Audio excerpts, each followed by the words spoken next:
Hi, this is Travis Romine, and today we're going to be talking about my Southern California electric bill with Tesla Solar and why I received a message on my electric bill this month that says that the energy that I send back to the grid gets capped and I don't get paid for it. Let's talk about it.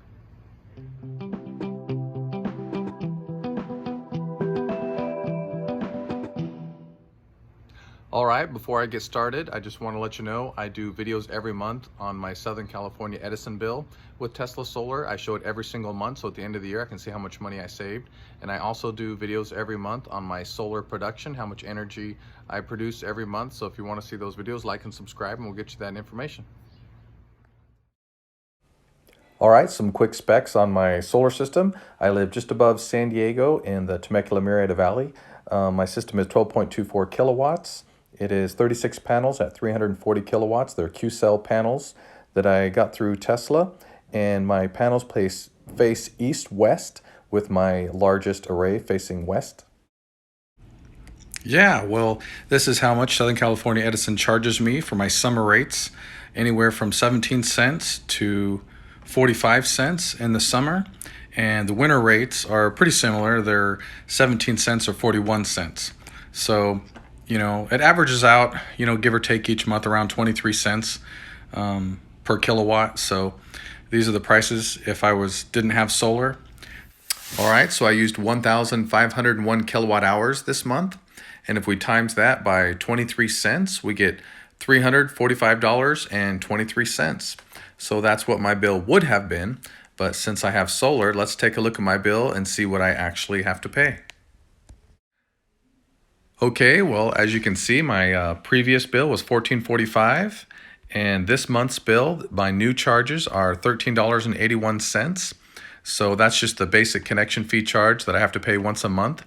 And then at the end of the year, they'll send me a check back for all my excess energy, and that should offset this connection fee, and I'll receive a little money back. So at the end of the year, I will have paid nothing for electricity and got a little bit of money back. I'm guessing anywhere between maybe $100 and $200 from Southern California Edison, because right now I overproduce because I got a large solar panel system that's oversized for my needs right now, because I plan on getting a couple more electric cars in the future to offset that. So as of now, yeah, it's going really good. So it says right here, understanding your net metering. It's just so you know, net metering is what you send to the grid versus what you receive, the difference between the two. That is what you net in energy. So right here says you are billed annually for your energy charges because they can be offset by energy credits, which is energy credits is what I send back to the grid over a 12-month billing period. It's always a 1-year billing period. So at the end of the 12 months, I'll see what, they owe me or I owe them. So we'll look at that in January. That's the end of my 12 months. Any charges not offset by energy credits will become due at the end of the year to 12-month billing period. So you will also receive a monthly bill, which is my connection fee. It reflects the minimum amount due each month, which supports the cost of maintenance and operation providing the grid. So yeah, your energy credits do not offset the connection fee throughout the year, but at the end of the year, what I receive back from Edison for my energy credits should offset that fee. So it's kind of interesting. You pay the connection fee all year long, and then you get a little bit of money back that offsets it. So it'd be nice if it just did it month to month, but at the end of the year, we'll see what that is. So scrolling down, we'll look at the rest of the bill. Let's see. Scrolling, this is just basic information if you want to read that kind of stuff. You can pause the video, but I'll scroll down to more interesting information. Let's see. Stay informed about your annual bill. This just explains, basically where I'm at with my net metering. My new monthly charges, which is basically the connection fee. And year to date, as of right now, it says that I have a credit of $1,018.10. And we'll settle that up at the end of the billing period at the end of the year. So this just kind of explains it right here. You don't, owe any money, or they don't owe any money to me as of yet. We'll settle that up at the end of the year because it kind of fluctuates up and down with what I send to the grid and what I pull. So we'll settle that at the end of the year. This just kind of explains that. So yeah, as of right now, I'm pretty far ahead with $1,018.10. Now, they don't give me that exact amount back. What they pay you for energy credits is probably anywhere between 3 cents to 5 cents a kilowatt hour. So whatever this dollar amount right here equals in kilowatt hours, we'll times that by 3 to 5 cents, depending on what they pay at the end of the year. And that'll be what I'll get back, which I'm thinking is $100 to $200. So we'll see. Keep following, and we'll see at the end of the year if I'm right. Should be interesting. Your cost varies by time of day. Yeah, that's just talking about my time of use. Pretty much between 4 and 9 p.m. right there is the most expensive time to use energy. So even though I overproduce energy, I still try to be aware not to use energy between 4 and 9 as much as I can. Basically, I just don't charge my car between those two times, 4 and 9 p.m. So right here, so it says your past and current electricity usage. So yeah, this just shows the on-peak, off-peak, and all the different credits that I get. Now this is interesting. This is different on the bill that was on any of my other bills. So this can get real interesting real quick. So on the right side right here, we'll zoom in. It says forfeited generation summer season. So it shows all the different peaks and all the kilowatts that I'm in. And right below it, it says your monthly generation has been reduced. The generation kilowatt hour produced this month has exceeded the maximum allowable cap. As a result, the generation has been reduced as shown above. Now, this sounds very scary. What is the cap? What is the maximum allowable cap? They never said. So this would seem that like you can send too much energy back to the grid and then they won't pay you for it. Well, after further review, a friend online was looking into it and called him and said, this is an error. This looks like a scary message, like I'm sending energy back to the grid and you're not giving me credit for it. But apparently this was an error. And as you look over here, I actually did get credit for it. So if you look over here, what I produced and sent to the grid versus what I used, it shows that I did get a credit of 249 kilowatt hours. So it does equal out in the math, but it looks like this message here to the right what is not supposed to be there. It was some sort of error. We'll see if it shows up on next month's bill.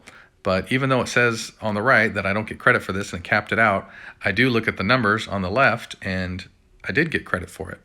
So yeah, that's some sort of error in their billing. But it was kind of scary at first when I read that. And I know other people online were like, what's going on? How can they do that? But so far it is working. It's just an error with the message. So yeah, we'll have to keep following that for more information and see what shows up on the next month's bill. I'm assuming that that message will just disappear and it'll go away and everything will be fine. But let's keep an eye on it. All right, so scrolling down.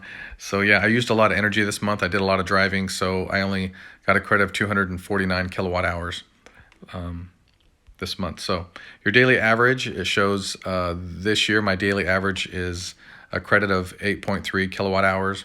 So yeah, as you can see all the way through when I started doing my solar in January, February, I've been getting a credit this whole time. So it just kind of shows last year, I used up to 41, almost 42 kilowatt hours. And this year it's, a credit of 8. So yeah, solar's working really good. It's nice to see the history though like that. All right, we'll scroll on down, see if there's anything more interesting. Details of your new charges. Yeah, so this just breaks down what they charge for the connection fee. There's some what they call delivery charges, non-bypassable charges. They break them all down. You can look at those, but really at the end of the day, it's $13.81 to be connected to the grid. Few fees there. Right here where it says additional information. You want to let them know when you have a 240 volt. I think they give you discounts when you have 240 volts. Right here it says net surplus compensation rollover. I do not want rollover. That's when they take your credits and roll them over into the new year. I don't want that because I overproduce, so I want credit. I want a check for that. They'll send me a check back. So instead of rollover, that will say check, and I can do that at the end of the year. I'll call them and change that to check. I already called and talked to them, and they said I couldn't do it till the end of the year. So in January, I'll talk to them to get that changed to check, and we'll see what they give me. Again, I'm thinking I'll get between $100 and $200 credit. So we'll see. So here's some basic information if you want to pause and read that kind of stuff about different charges and fees. They like that kind of stuff. It's always interesting to read through this and like, what are you charging me for? This looks like, this is another fee that I think they started a couple months ago. Depending on which plan you're on, they'll charge you for it. But yeah, you can find your plan and see with Southern California Edison what they charge. More fees to maintenance the grid. Got to keep that grid maintained. So details of your track charges. Yeah, so here's just a breakdown of how many kilowatts, what they charged for it. And at the end, it looks like I had a credit of $23.91 after the net metering. And just to show you right here where I'm at, additional information regarding your net consumption and generation. So year to date, my energy charges totals of previous month was $994.19.